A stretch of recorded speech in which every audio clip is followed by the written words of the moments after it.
Hello friends, welcome back to the channel. It's your host, Unpredictable Urchin. I could scarcely believe when I woke up the other day and saw that we had 500 subscribers. So as a special treat to all you lovely people, today we're going to talk about how an ENTP flirts, as it may come off as extremely different and intriguing. This way you can safely avoid ENTPs, and respond with a gritty, in-your-face, no. Alright then, let's assume you finally found yourself a confirmed case of ENTP. At the bar, on a Discord server, anime convention, at the bar, and you made the mistake of engaging with them in conversation. Don't panic. They may just be looking for someone to, vent philosophy to, in which case they'll tire themselves out when they realize you're just ignoring them. But if they're showing energetic engagement, then they've currently locked their sights onto you, and it starts with getting your perspective. Mind you, an ENTP enjoys the perspectives of others naturally, but if they want to know how you think or, feel about a neutral or mundane topic, be advised. ENTPs do not care about easy or commonplace. It means they want to study you. Do not indulge them. The more you talk, the more their extroverted feeling adapts, feeding more information to their introverted thinking, which eventually gets their extroverted intuition to relay possible scenarios, and allows for cold predictions, which, as a side note, if they're making accurate cold reads about you, it's the equivalent of reaching the event horizon. There is no escape. The most effective way to short-circuit this, perspective technique, turn the tables on them. Force them to talk about themselves, and keep a poker face. A lot of people actually enjoy talking about themselves, and rarely pass up an opportunity to express things to someone they feel is safe, interested, and understanding. Except an ENTP. In their younger years, they may be going through some kind of, adolescent emotional phase, but they generally find their own lives disinteresting because they, live it every day. But this will ensure that the ENTP will have little to no understanding of your vulnerabilities, and you can watch their interesting conversation wither out and die. This awards 100 XP and a peaceful time out in public. Next up in the ENTP arsenal, imagination mesmerization. Thanks, I just made it up. The ENTP is of course one of two poster children for extreme imagination. The ENTP can use this technique to metaphorically drill deeper into your psyche, which of course is a goldmine of useful tools that allows them to extract information necessary to have you buy them dinner. If the ENTP is listening to your inner workings, they'll be looking for the most effective ways to expand upon them in hypotheticals. What if this happened? Can you imagine if X went to Y? Will Kaijo get 10 more seasons? These questions are designed to lull you into a trance-like state that gives them the home field advantage. It changes from you leading the way through your thoughts and dreams to them leading you through a minefield of exciting and adventurous possibilities, playing with what bores you, what interests you, and what could get you obsessed with them. All roads lead to Rome on this one. There is no guaranteed safe way to engage an ENTP using this strategy. Do your best to seem as boring as hell with replies such as, "I don't know," or "I'm not in the mood to think about it." Another technique is a bit more classic, but with an extroverted intuitive twist. This skill is called, lying.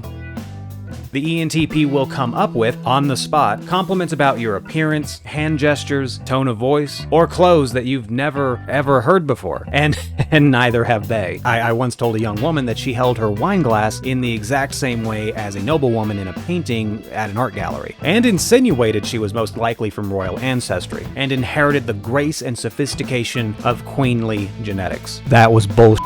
Be aware that the ENTP has had many years of storytelling experience. They can make the most plausible fiction sound absolutely believable. This can be a particularly devastating technique as it accomplishes flirtation from multiple points of impact. 1. This suggests to the victim that the ENTP is taking a genuine interest outside of the cliché. 2. Informs the prey that the ENTP is connected to them on a deeper, possibly more spiritual level. 3. Lifts the potential mark up on a pedestal, making them feel important and truly special. The best defense against this is simply to press X to doubt. Once the ENTP sees that you're not interested in their flattery, they may try to resort to other techniques, but if you can survive the initial one, then they may decide that you're more effort than their intoxicated mind can afford. Last but not least on this ENTP boss fight walkthrough, the actual cold reading. This is generally a talent used by the more veteran ENTPs. A safe bet would be like 24 and up. By this age, the ENTP has dipped into a great many of the subjects that life has to offer. Science, art, pop culture, philosophy, psychology, mythology, and even, of course,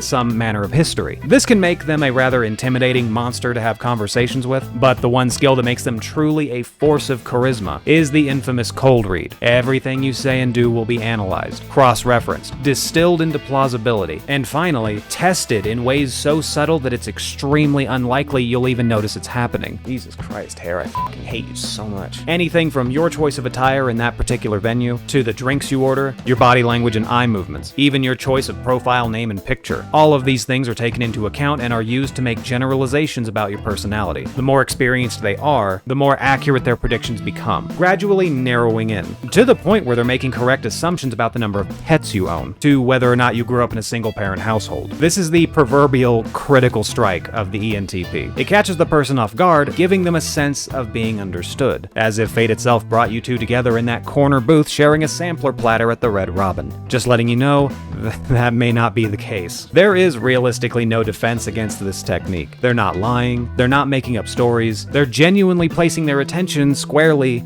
upon you, confirming that they're listening to your words, remembering your actions and decisions, which is coincidentally quite flattering to most people. As there is no counter to this strategy, your only option is to walk away. Dealer's choice on whether or not you want to give them a reason why. But if you decide to stick around, in 15 minutes they're going to make you feel like you're talking to a lifelong friend. In an hour you're going to be treating them like your diary, all of which will take much less time if alcohol is involved. And you're good at reading people. Yes, I am. And those were some of the more commonly employed ENTP flirting techniques to, watch out for. They also picked up on the more usual techniques of locking the attention of others, maintaining eye contact, faking tells of emotion, matching their energy level to yours. They enjoy having as many tools at their disposal as possible, all of which can be used as a lockpick to your heart. I hope you enjoyed today's video. Once again, I thank you for your support. Never thought we'd make it that far. I've had some issues these past couple of weeks which slowed down production, but I'm back on it and expect more content throughout the week. I've got more Let's Play stuff on the way. For this week, Movie Wednesday is going to be moved to Movie Saturday. Gonna try it out and see how it goes. That's all I've got for today. Remember the Discord links down below, and I'll catch you next time. Bye!